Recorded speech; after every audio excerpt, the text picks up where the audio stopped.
morning, good afternoon, and good evening, everyone. Welcome back to the Locked On Sound podcast. Joining me, as always, today is my co-host and co-partner, Hunter Trumbull. Well, how's everybody doing today? Today we're back again after a long hiatus on the podcast. We've moved shops. We have done a lot of other things, but we have guests with us today. We have Hannah, Jake, and Braden from Trio Outdoors, and they're here to give us a rundown on what they're all about and what they're trying to do in the outdoor industry. How's it going, guys? Hey, it's going good. Going pretty good. Good. So why don't you guys tell us a little bit? Can y'all hear us? Yeah, we can hear you. Why don't you guys tell us a little bit about Awesome. what you guys do and what Trio Outdoors is all about? Yeah, so it kind of originally started, I met Jake and I started filming his hunts. And then I was like, maybe we should take this somewhere. And so we went to Arkansas and filmed a hunt. And then we invited Braden along with us and went from there and have just been traveling to different outfitters and doing content and filming and hunting. And yeah, it's been a really cool journey so far. We've got to go to a lot of amazing places and meet with a lot of really cool people. So you guys are meeting with outfitters to take videos and to log for your own self, or to up the outfitters that you're there with, or just kind of both?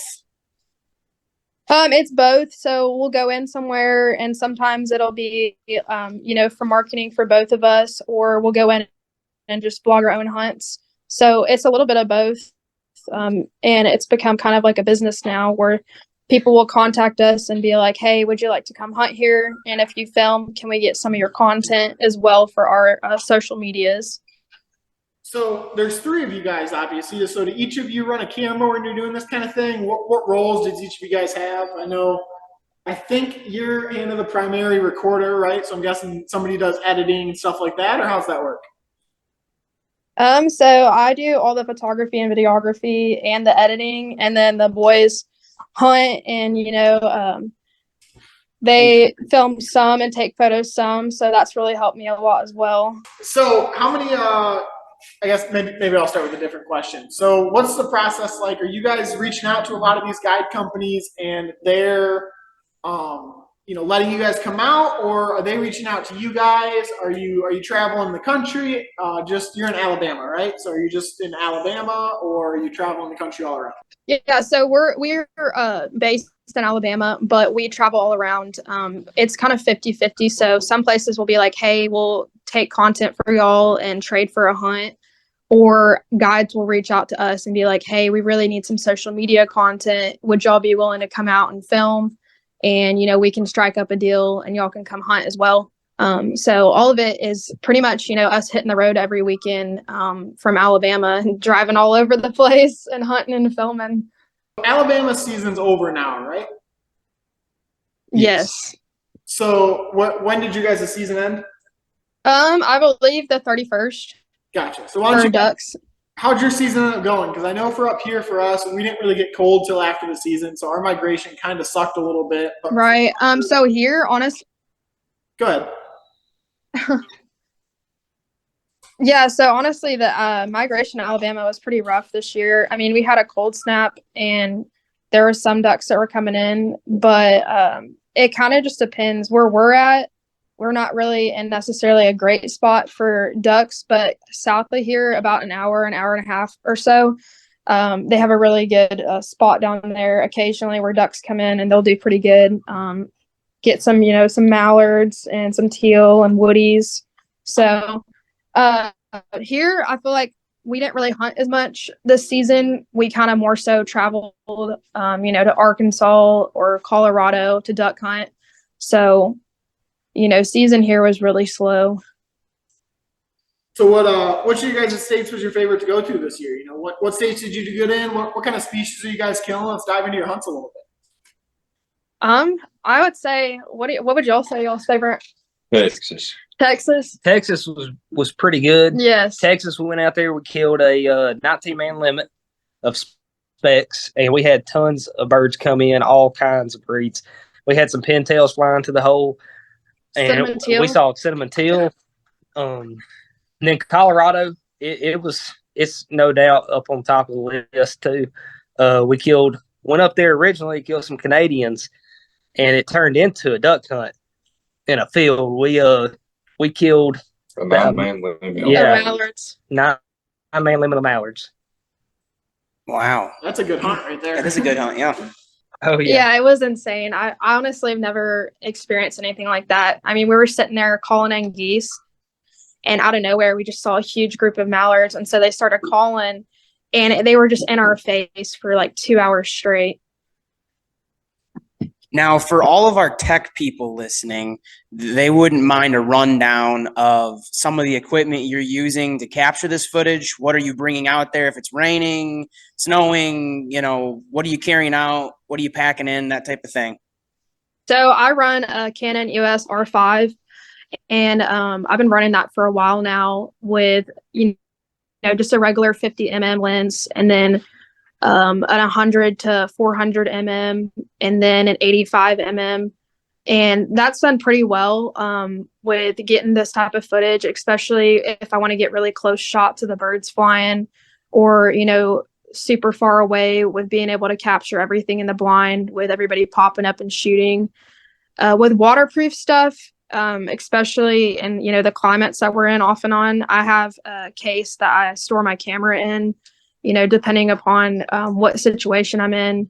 And I also run a GoPro, and I have a monitor on my camera. So I'm able to kind of see everything a lot better with a monitor than just, filming regularly. And I've been running a drone off and on. So there's a mix of things. There's some things that we want to incorporate as well too, just coming up, being in different places. But for now, that's kind of my setup tech-wise. And I think a lot of people don't really realize how much effort goes into like the post recording and everything like that. So how long does it really take you at this point? You're pretty experienced as far as editing all your videos down. You guys are releasing content on your social medias pretty much daily and weekly now. So how much effort really does go into the editing and post production of all your content? Because I know that's a lot more than what most people realize. Oh gosh. I mean, it honestly starts as soon as we get in the truck after a hunt. A lot of our hunts were, 12 hours, 13 hours away, or, 28 hours. So as soon as my feet hit the truck, I am plugging my SD card into my computer and starting to edit. And it'll take me sometimes days to edit. I'll stay up late at night, throughout the night, editing, just to be able to make sure that we get all the content posted and have, consistency with social media every single day. There's a lot of work that goes into it, but it's worth it. Those long nights pulling on the computer on Adobe Premiere Pro, editing everything, it's definitely worth it. Now, are you guys primarily going on waterfowl guided hunts, or are you going with guides to do other things as well to capture film?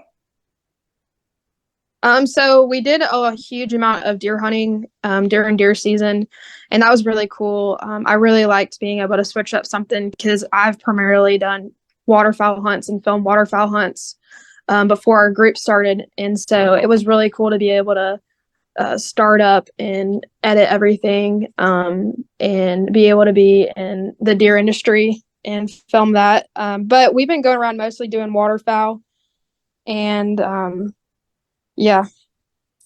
And we got an elk hunt lined up in September we're gonna go to in Utah. So Utah elk hunt, where's that going to be at? Like what part of Utah?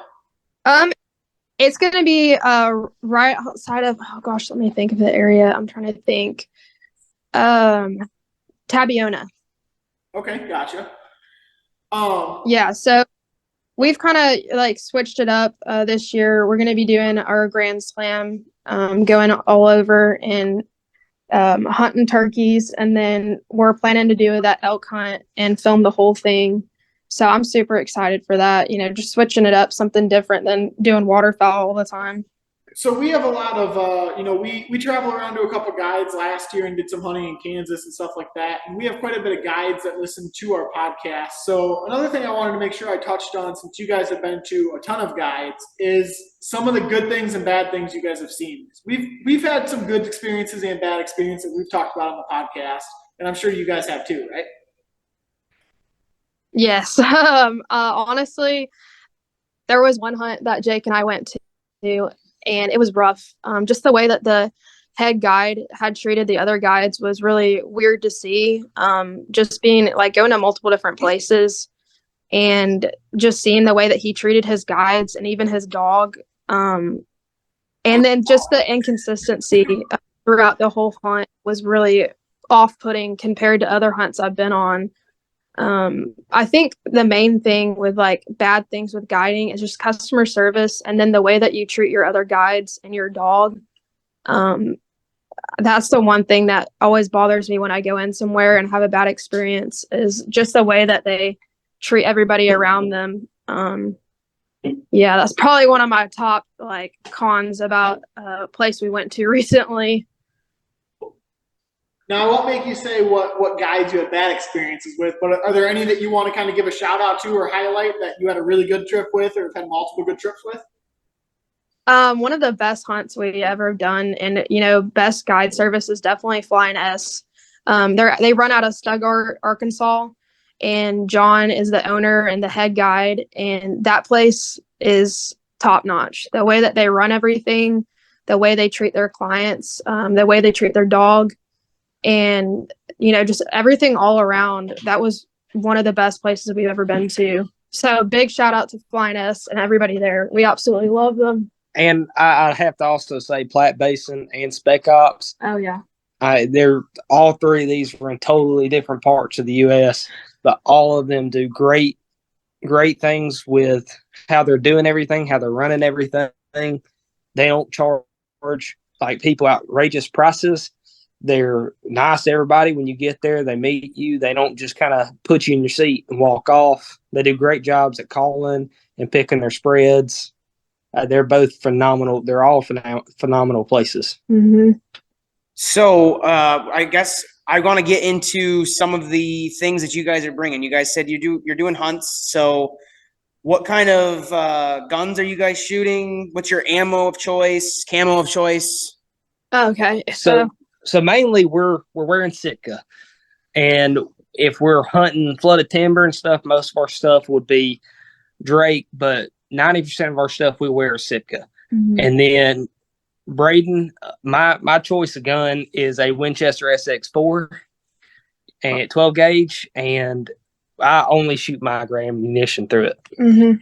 I shoot a Benelli SB3, By Migra Ammunition. and I only shoot Migra out of it. And then I run a SB3 and only shoot Migra. I'm also sponsored by Drake, so a lot of the flooded timber hunts we do, and the days that are muddier, I'm running Drake, just because being on the promotional staff, they've treated me really, really well. I also wear a lot of Sitka as well. I would say mostly Sitka when I'm not in a flooded timber situation or it's a super muddy day. Gotcha. All right. And then we're always curious because we like to talk about dogs on here. Have you guys run into any other dog breeds?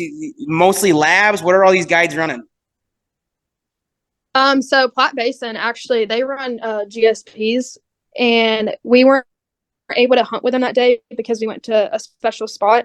But that's probably, besides labs, the other dog breed that I've run into, just being around different outfitters. But I think it's really cool how Platte Basin, they run all GSPs, because it's just so much different than most places you go into and hunt. Any of you guys have your own, duck dogs or anything like that you guys run on your personal hunts? No. So we're actually looking to get a dog in April, because our goal is to start our own guiding service, and so we're going to be doing that and starting that process in the next few months, and looking for a lab and send it to school. Yeah, currently our duck dogs is Braden and Jake. Yes. Yeah, we're primarily Chesapeakes up here. Oh, that's cool.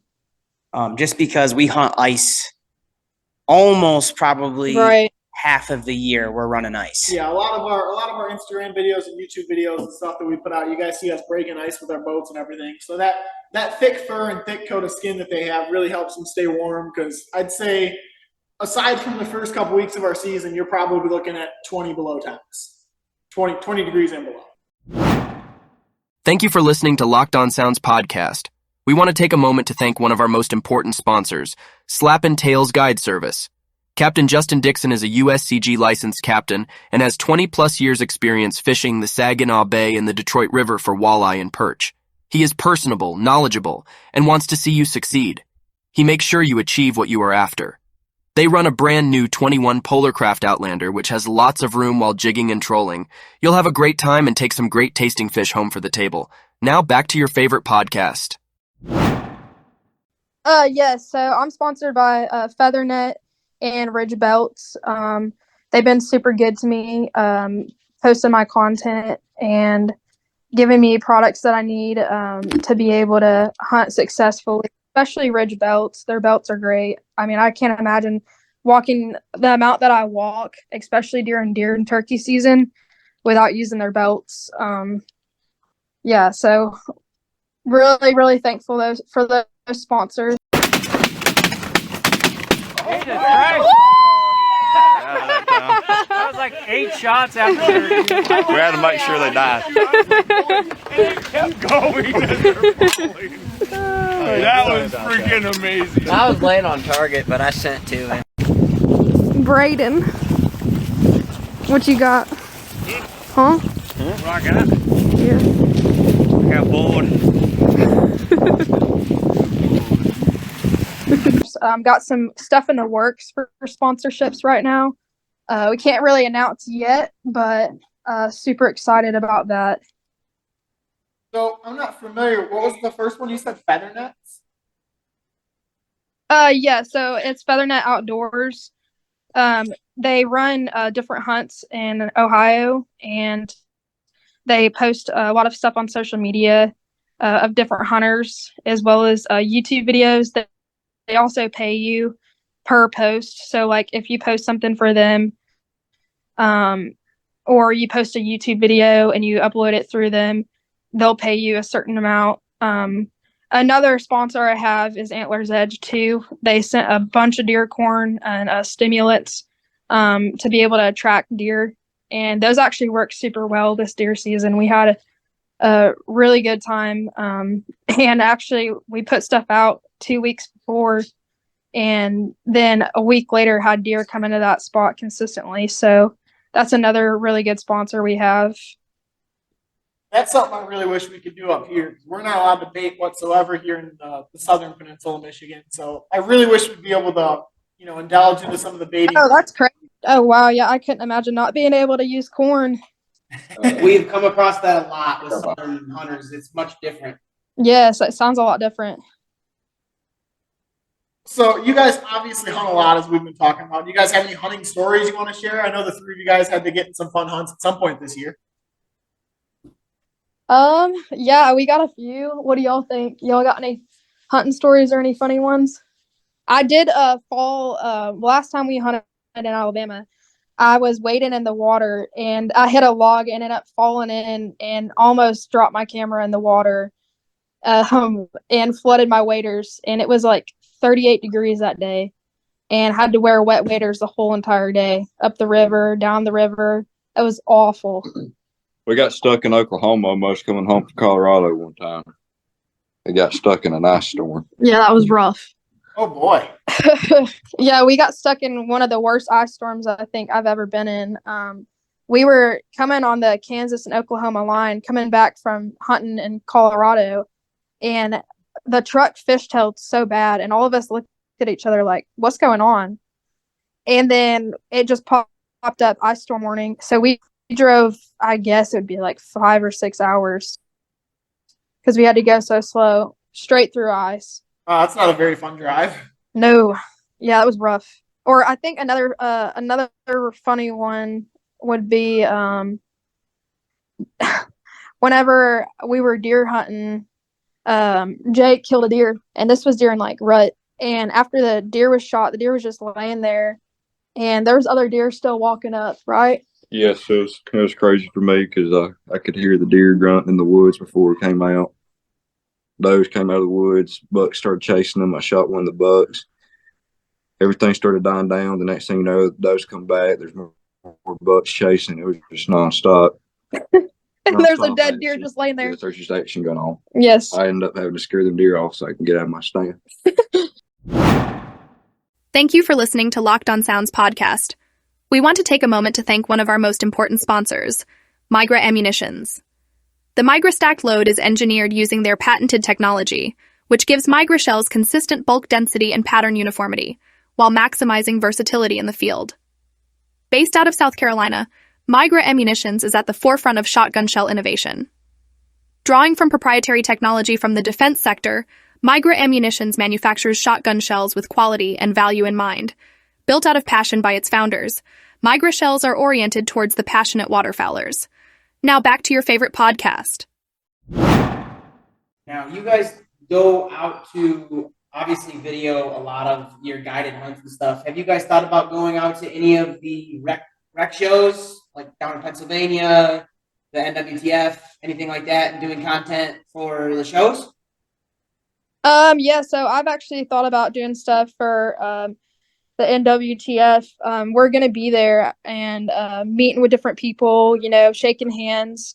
But I thought about reaching out this year and being like, hey, I've been doing, photography and videography in the industry for a certain amount of time. And I'd love to come, film content, film different creators there, and make a whole video. So that's something that we want to do coming up. We're going to be going to the Delta Expo and the big waterfowl expo. We're going to be filming there and shooting content. That's one that we'll be definitely all three there for. Yeah, we're going to go to the Buckmasters too this year in Montgomery. It's like a 3-day event. We're going to go to. There's a bunch of outfitters that show up to it. So we're going to go to it. Yeah, we're going to be filming content there. So, I guess we don't want to keep you guys too long. I know it's getting pretty late. Is there anything else you guys want to touch on or talk about for, before we throw another ad in and get going? I think just we're going to be, the next few months working on finding a lease and starting up our own deal and running our own hunts. So that's something to watch out for. We have merch coming out soon, and, we're just going to be consistently hunting all year, doing different types of hunts. So, yeah, and we just want to thank y'all so much for having us on here. I'm so sorry about all the technical difficulties. Oh, no problem. It makes it a little more difficult, but make sure you guys tell all of our listeners where they can find you guys at as well. Yeah, so you can find us all on Instagram.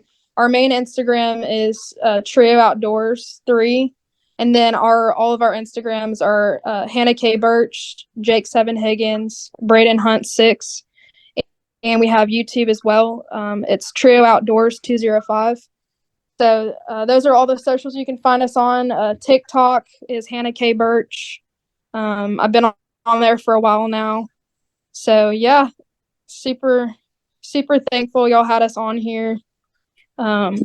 Super excited about everything coming up. All right. And with that, we're going to thank Hannah, Jake, and Braden from Trio Outdoors. Obviously, make sure you go and give them a look on YouTube and on Instagram and give them a follow. And that'll be it from today on the Locked On Sound podcast. Thank you guys for joining us. Thank you so much.